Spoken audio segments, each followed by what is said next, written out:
Hi, everyone. This is Dr. Alana James, and today is the 7th of February, 2017. Amazing that the month of January has already gone. And we're talking about basic research design today, the totality of putting it together. This is a webinar aimed primarily for people who are in their first year of doctoral studies or their last part of master's studies, who are needing to figure out how the pieces go together and what they do next. And this is the first of two parts. So thank you for being here, either live or by recording. Clarice, I saw you come in. You haven't missed anything. We've just started. And thank you again. We'll get going. So we start with the quote, and today, Madame Curie, I think, is a great inspiration to us all. And what she says is that I was taught that the way of progress was neither swift nor easy. So that's a bid for persistence, isn't it? To dig down in our hearts and just keep going with our own beliefs and see what marvelous things our nature is meant to come up with.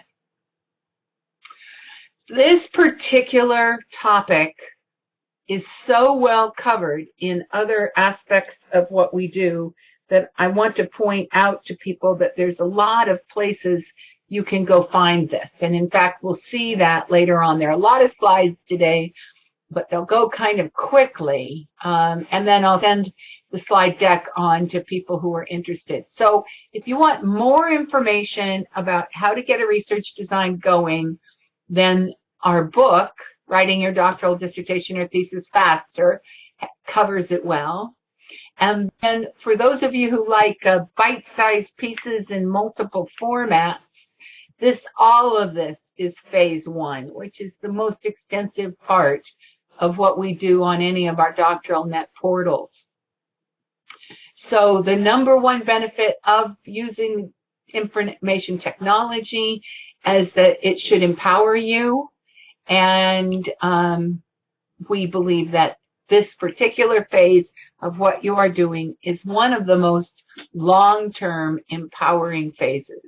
Because right now you are pulling through all the subtleties of research into your own design. So let's see what goes forward. Today's goals and agenda starting at the bottom. We're going to overview what's needed for a research design. Then we're going to talk about the process of development. And then I'm going to go into tools that will help and give you an exercise at the end that will help you get your design, fingers crossed, solid as quickly as possible.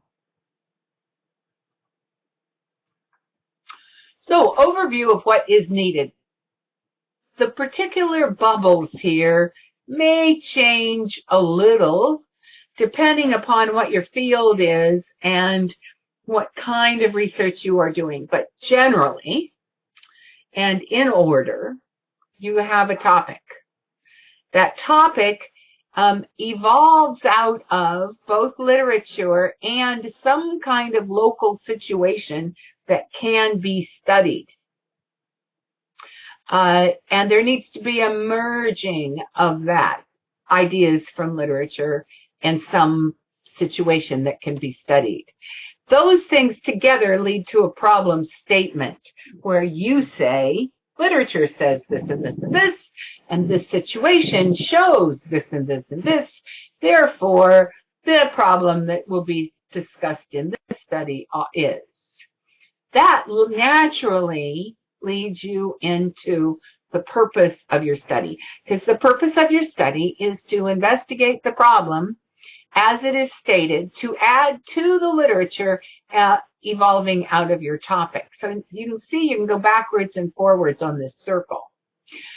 The purpose then naturally leads you to what your research questions are, or if your literature is pretty set in what is true, then it leads you to have hypotheses about what will be found when you put out instruments. So questions and hypotheses, the basic level difference is that questions drive a qualitative study and hypotheses drive a quantitative study. But there's a lot of variation in that. Don't take it as gospel. All right, now you've got all those things together. You've got the basics of your study, and you could go on right away and design your data collection, how it was going to be analyzed, and then that would lead you back to your topic. But that next bubble after question or hypothesis, your theoretical or conceptual stance, grounds your ideas. For most people jetting around in this circle for the first time, they don't start with the theoretical underpinning, even though when they write it later, they might put the theoretical drive first. So I'm doing this as I see most people develop their ideas. And I'll talk just a tiny bit more about theory a little while later. It's a whole big topic, and we can get it in many ways. So then we go into data collection. Are you going to do interviews? You can have instruments, whose instruments, all of that. And then from that, how will those things be analyzed, and how will that add back to your topic area at the end? In other words, what's the significance of your study? Nice, easy circle, right? Well, some basic things you need to know first is you need to know what a dissertation or thesis is. So, and you need to know what parts you are set up to write to. So some of the people listening to this, most of the people probably will be doing a formal dissertation or thesis, but not everybody. Some of you will be writing to articles. Some of you will be analyzing data that is already archived in some way or form. For instance, an analysis of what's a discourse analysis, or and if you're doing English or history. So those elements, however, do not change this basic logic. What they do change is perhaps how some of the words are discussed. But the basic logic of having a topic, needing to have some indication that that topic is important, therefore that leading to the purpose of your study, that being able to be defined in a problem statement, these things are consistent throughout scientific design. So even if your degree is not a PhD, or you won't be doing a dissertation or thesis, probably it's a good thing for you to have your handle on this circle. And Adrian's giving the plug for the book. Thank you very much. Page 243 in our book is an illustrated version of this research design framework that we're studying. Yeah, I've used it lots. It just works. And when a teacher has a tool that absolutely works for people, they tend to use it lots. So thank you, Adrian, for a plug to the book. And now let's talk about the process you're in to do this. It looks like this spiral.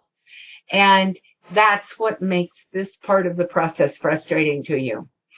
Up until now in a educational process, most people have gone pretty much in a linear format. Now, this is an iterative process. So you come in, you read your literature. Let's say literature is the blue line. You go along and you're reading and you've got some topic areas and you have an idea of a topic. Let's say topic is your green line. And then you go a little further and you start to question how you're going to research it. So research is what leads to methodology. And then that drives you back to your literature because you need to see what other people have done. And then that changes your topic a little bit, which changes your research design a little bit, which changes the literature you go for a little bit more. And at the end, there's still a final little circle to get it all in alignment.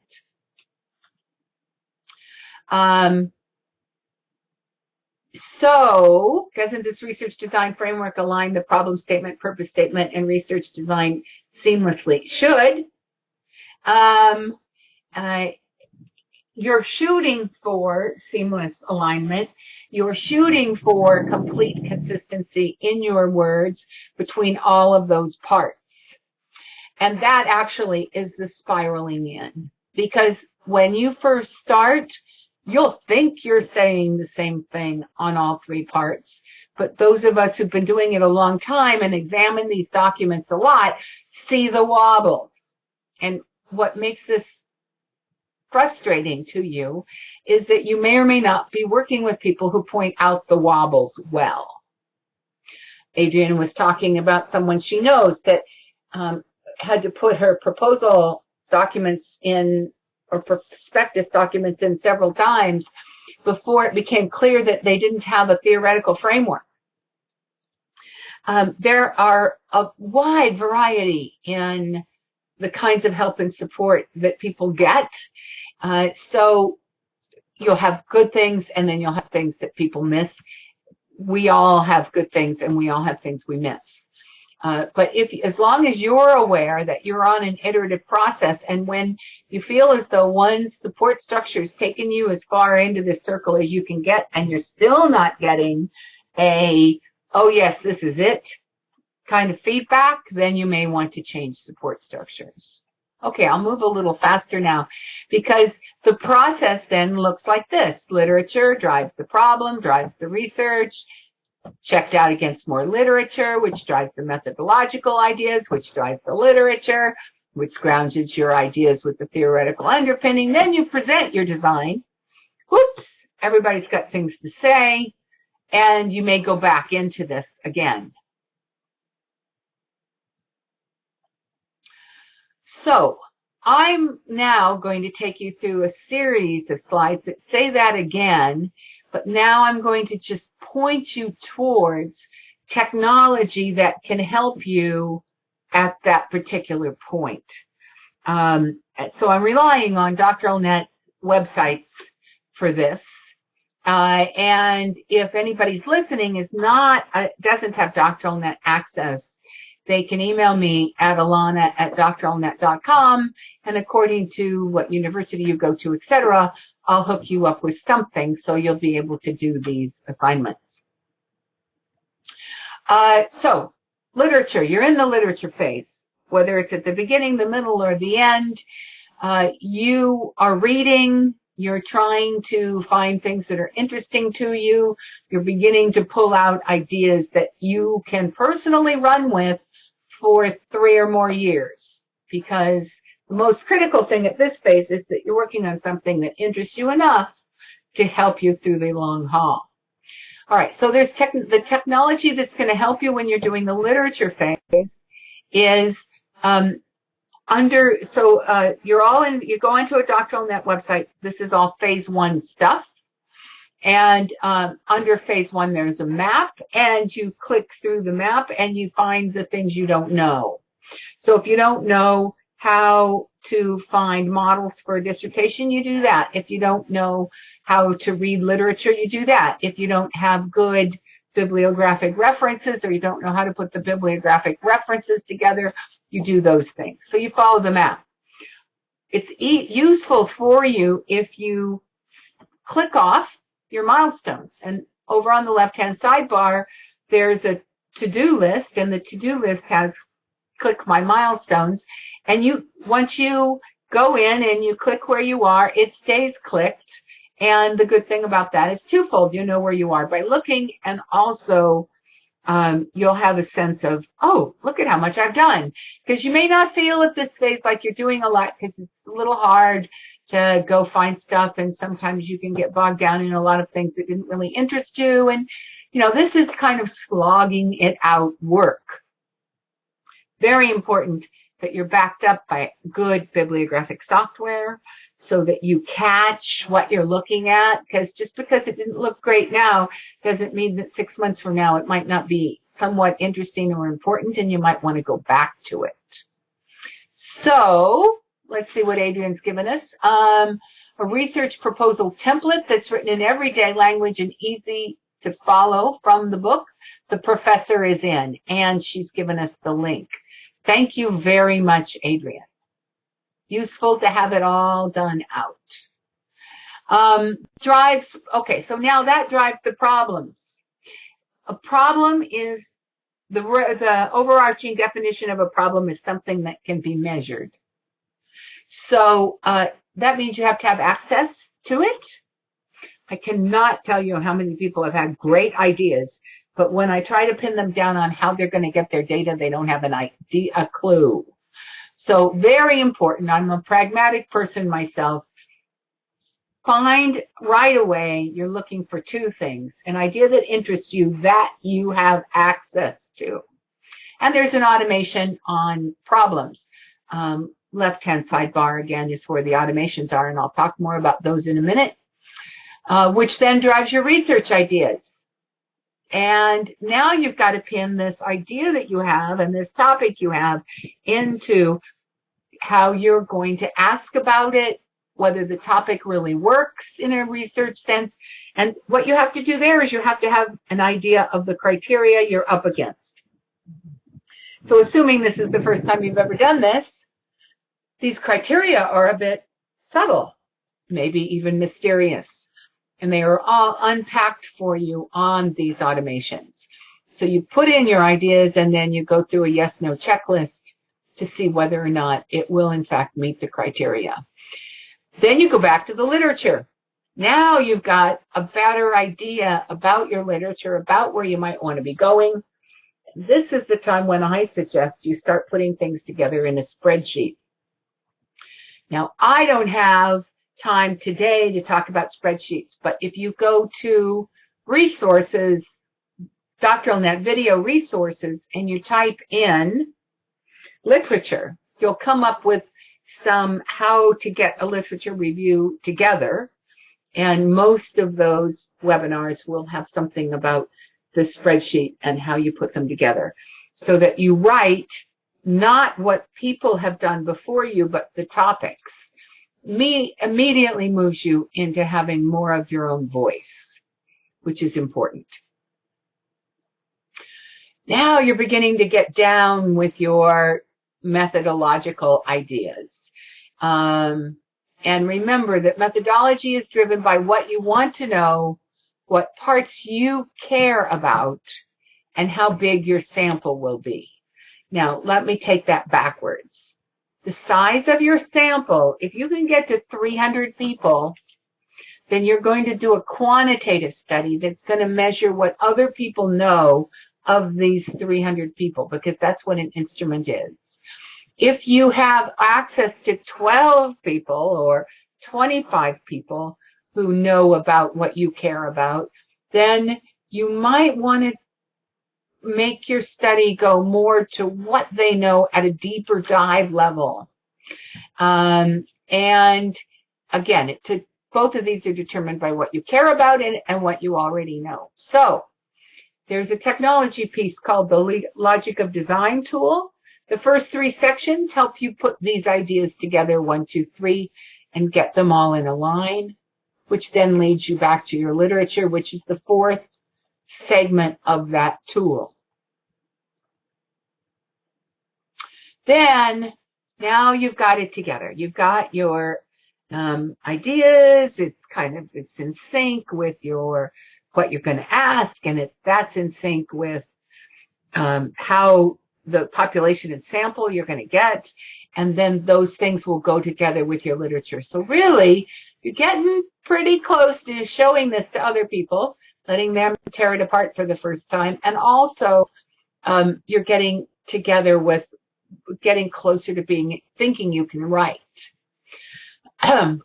If you're a PhD, you absolutely must have a theoretical underpinning. Everybody else, it will depend somewhat on the guidelines to which you write.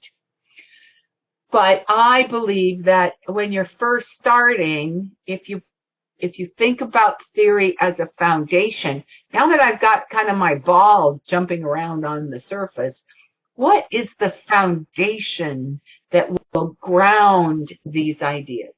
So I'll give you an example. My base foundation as a researcher is pragmatism. When I really read a lot of things, I realized that I don't care so much about pure theory. I care about whether or not I'm going to get to a practical answer that others can use.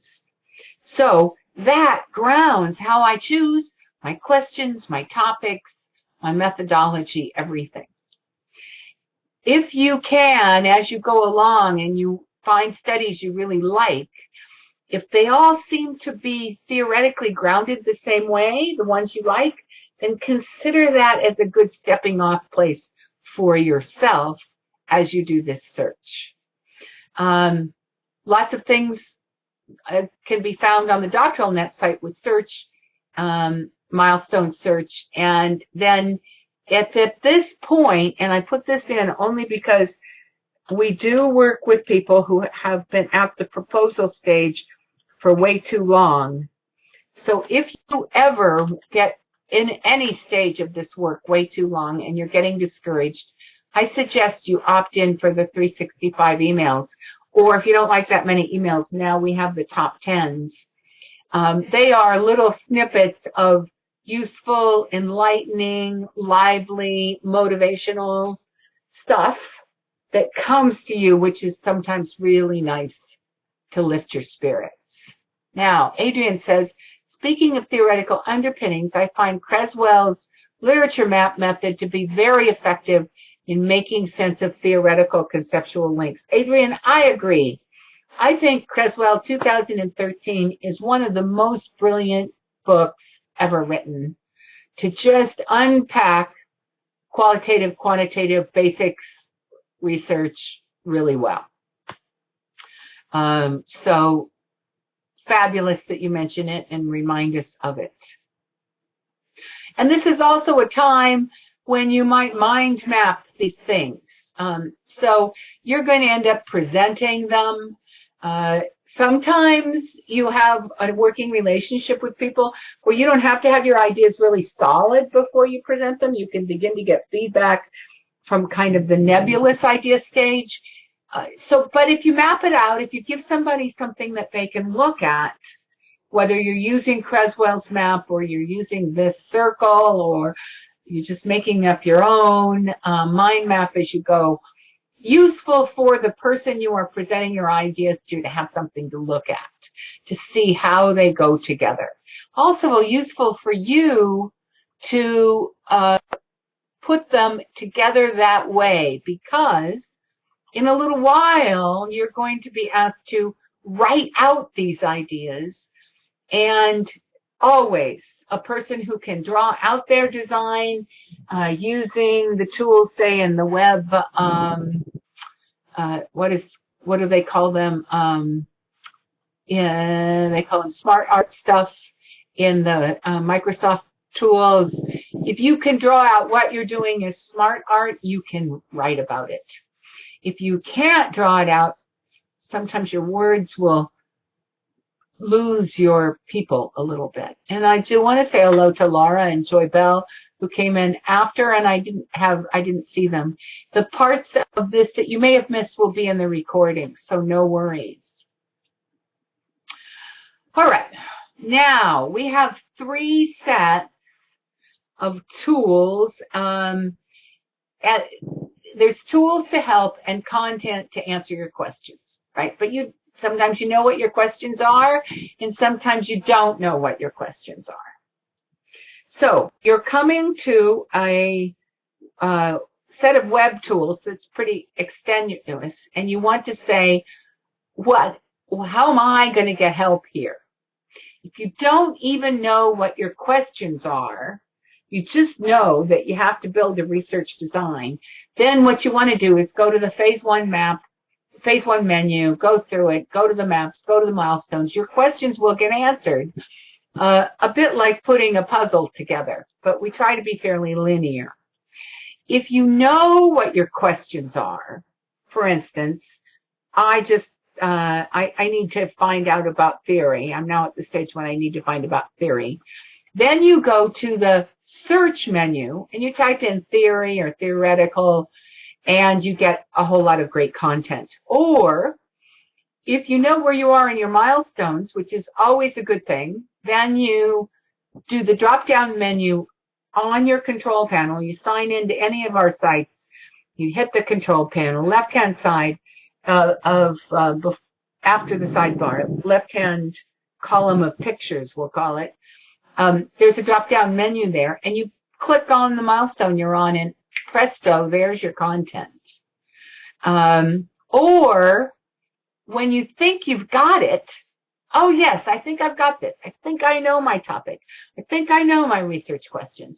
Then you test those, you self-assess those with the automations. And of course, your advisor. And of course, other smart people in your life. So what does this look like? Know your milestones. The milestone list is available as something that you can download under resources. It says doctoral milestone checklist. You can download it.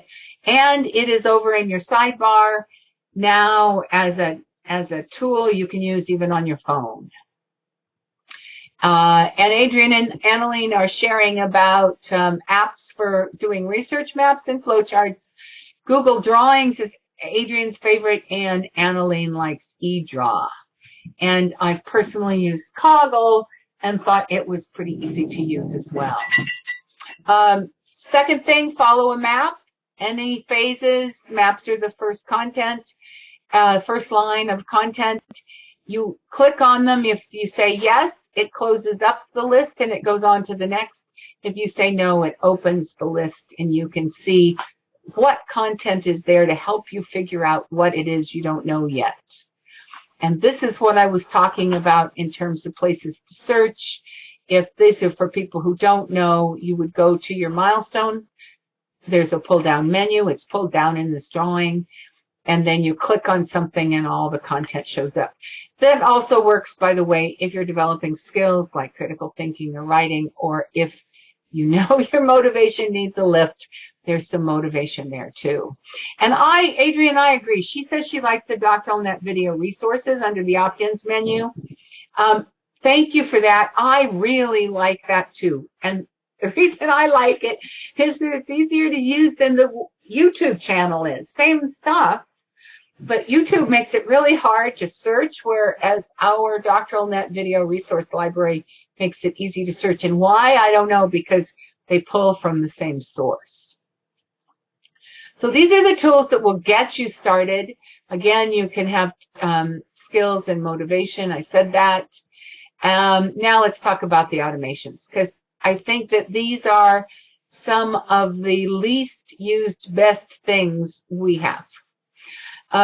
You use them for specific kinds of jobs. First of all, when you're first starting and you want to test your ideas, then what you're going to do here is you're going to go to the automation, you're going to put in your ideas, and then you're going to get a lot of criteria where you can say, yes, it does that, or it doesn't do that. It grounds you in the same kind of place that your advisors are going to be when they ask you about your topic areas, etc.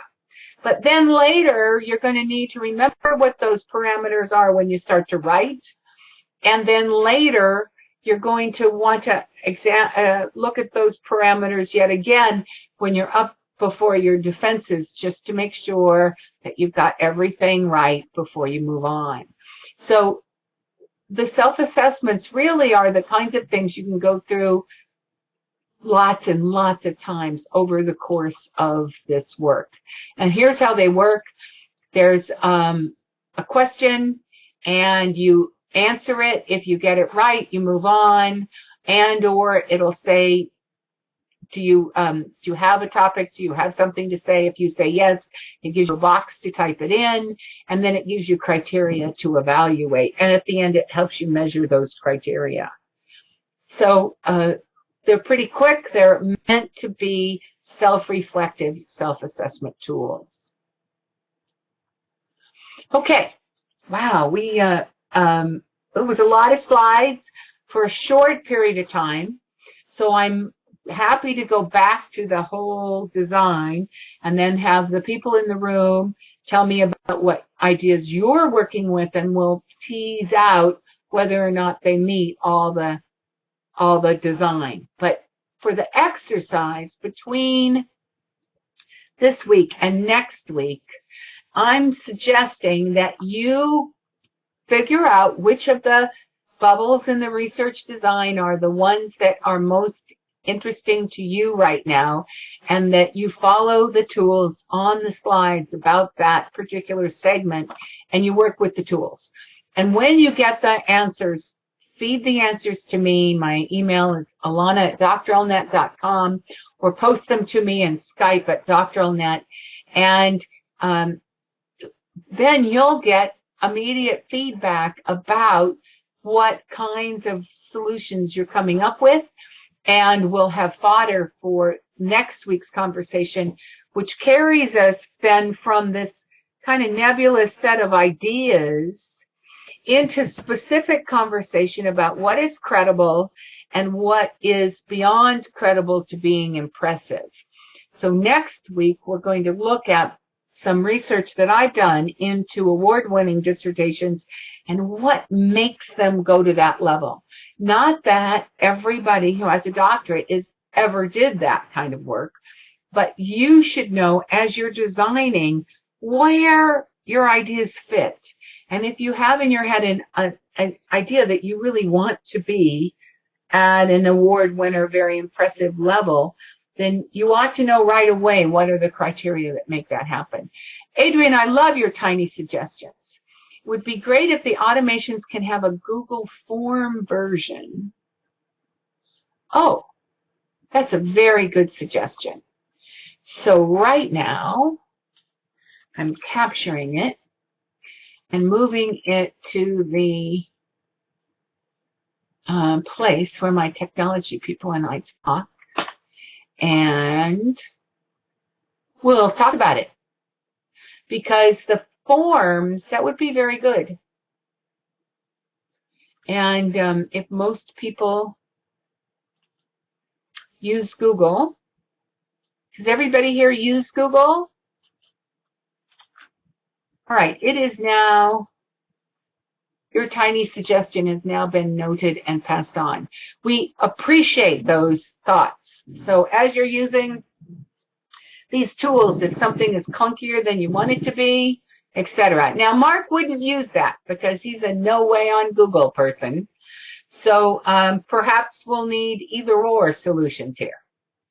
But thanks for making it. Okay, let's go back. We have 15 minutes. I'll take zipping backwards to this. Oops, one too far. Here you are. You're on this circle.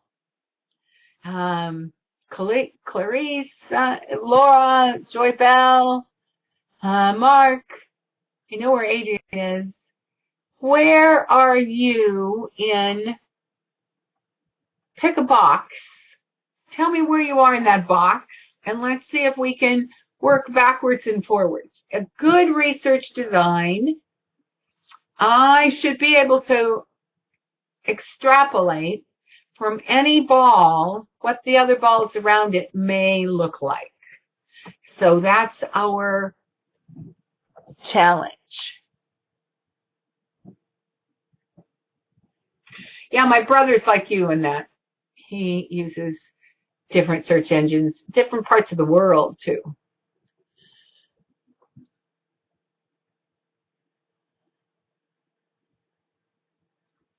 I'm about questions or hypotheses. Go for it, Clarice.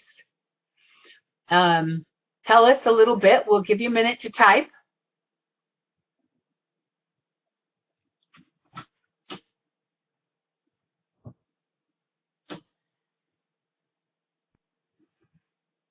And Joy Bell and Laura, if you want to jump in too, you're welcome. Well, then probably you use a lot of Google too. If I didn't know that, Adrian, that's funny.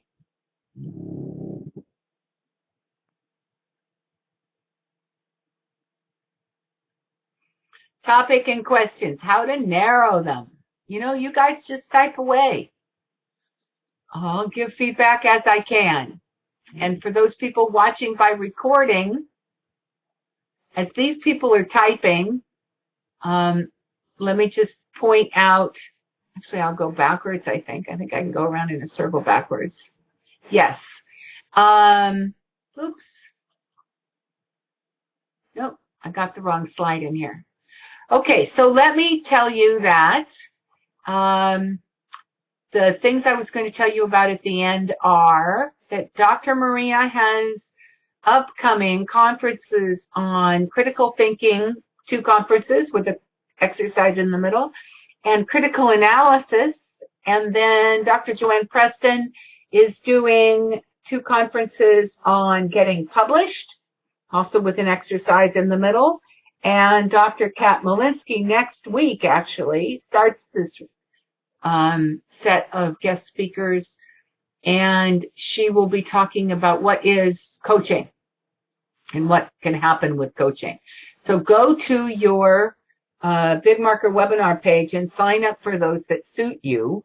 There are 2 groups running. They're about to take a month off, but there's a group for academic writing and there's a group for people who are taking too long, and they are both available to opt in under your resources tab, and we'll tell you when we come back in April on those.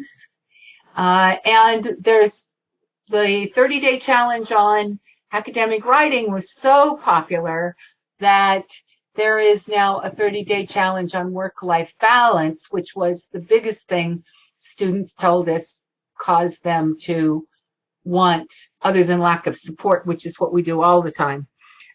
Work-life balance was a really big issue, caused students to think about disengaging, which is what we are all about helping people not do.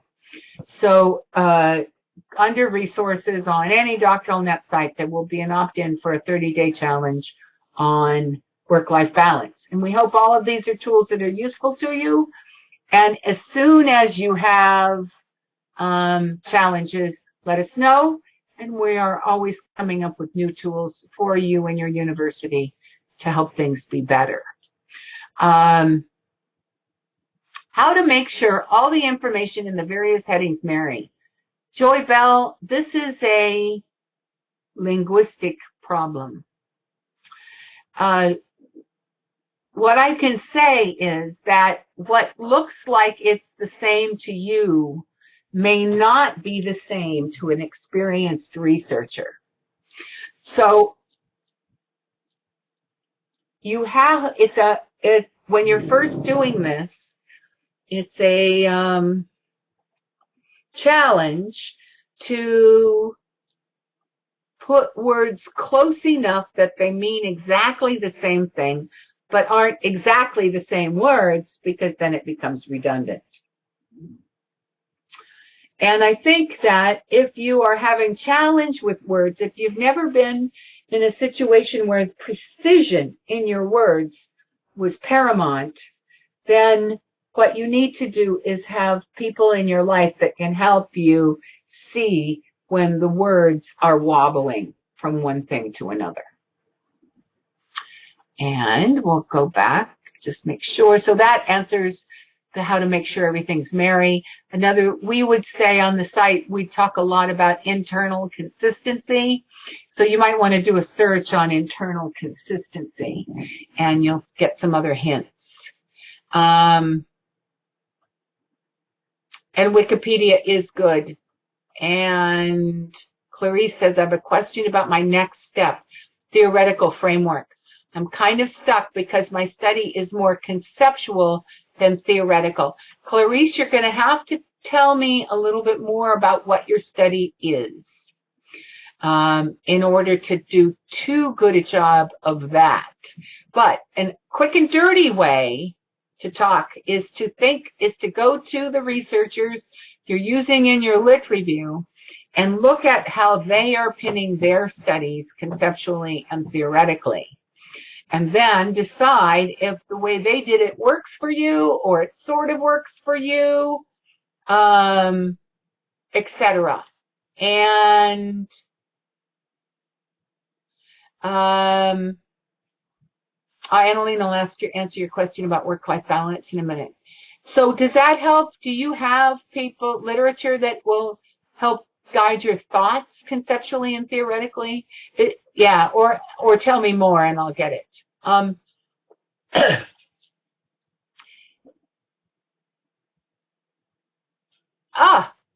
Well, I hear Annalene and Adrian talking about the work-life balance, and it is not as short videos. It is weekly emails. You start by looking at the slides and at the a spreadsheet, and then you choose two things, and you report back every week on how different things are going. That's the general layout of it. And I will make a note. I checked Adrian, did you sign in again?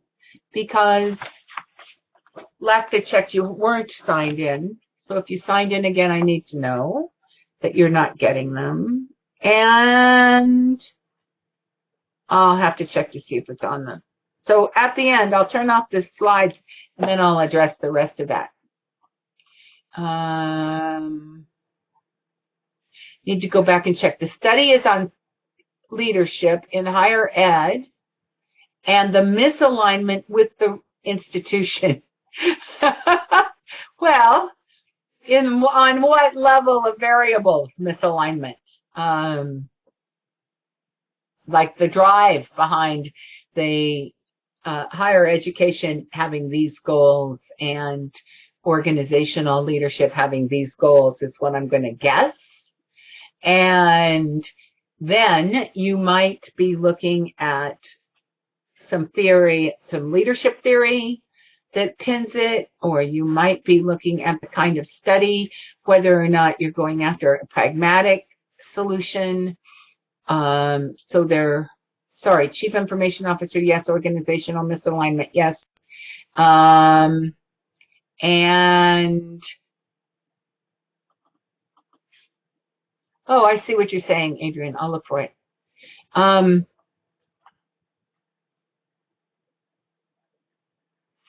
So misalignment along which variables, I think, would be a key way for you to jump into your theoretical work, Clarice. If you're